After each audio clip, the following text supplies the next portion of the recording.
The cemetery. Alex had never been one for sentimentality, but every weekend, without fail, he would visit his father's grave in Hampstead Cemetery. His father had raised him alone after Alex's mother left when he was just a baby. The loss of her had always been a quiet ache in the back of his mind, but his father's death last year had shaken him to his core. He had been the one constant in Alex's life, and now he was gone. The grief felt suffocating, as if something had been ripped away, and Alex wasn't sure how to move forward.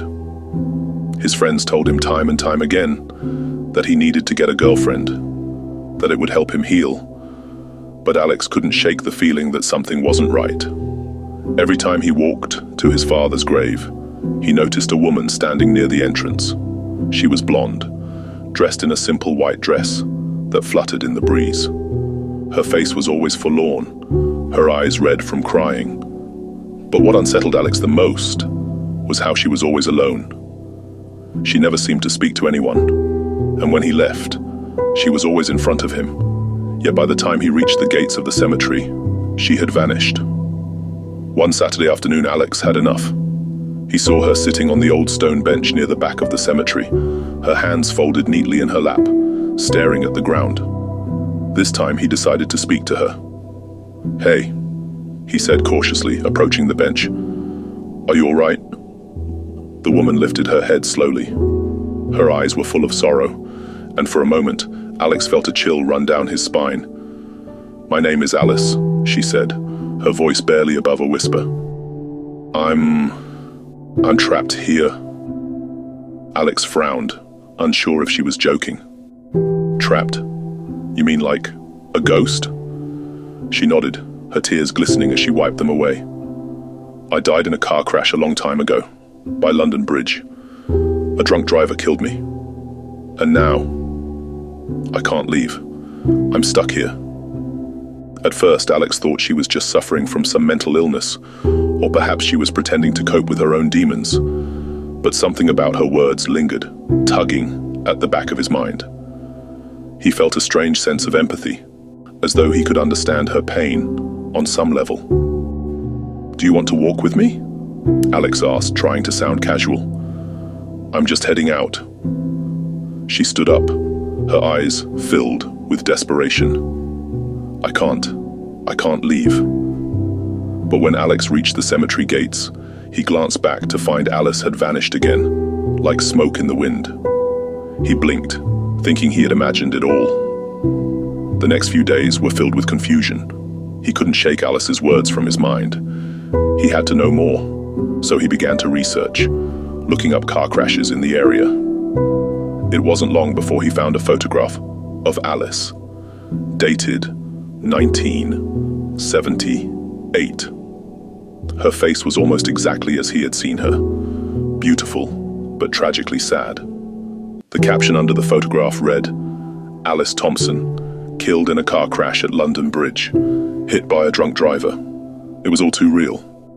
But when Alex visited the cemetery the next weekend, Alice was nowhere to be found. He wondered if he had only imagined her, a product of his overworked mind and grief. But something still didn't sit right.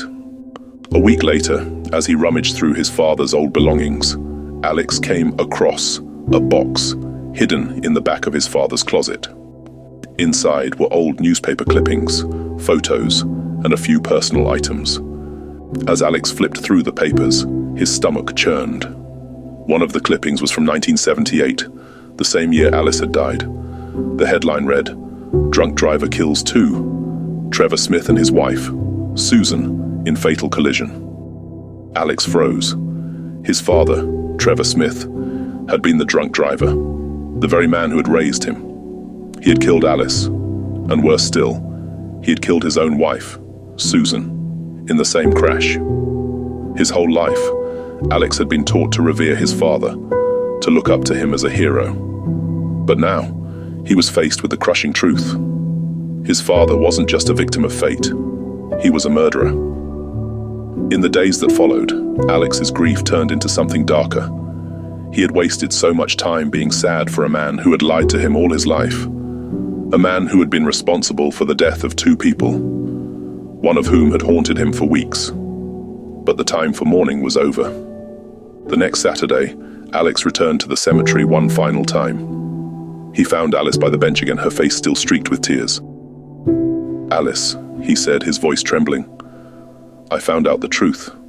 My dad was the one who killed you. He was drunk, and he killed you and his wife."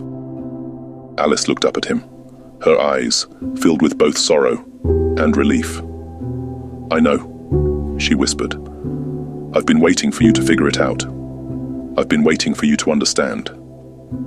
Alex's heart ached, but something inside him shifted. He wasn't going to keep tormenting himself for a man who had never been the father he thought he was. "I'm not coming back to this graveyard," Alex said, his voice firm. "But I want you to find peace. Can you forgive me? Ask my mum to forgive him too." With a final heavy sigh, Alex turned and walked away, his feet carrying him past the gates.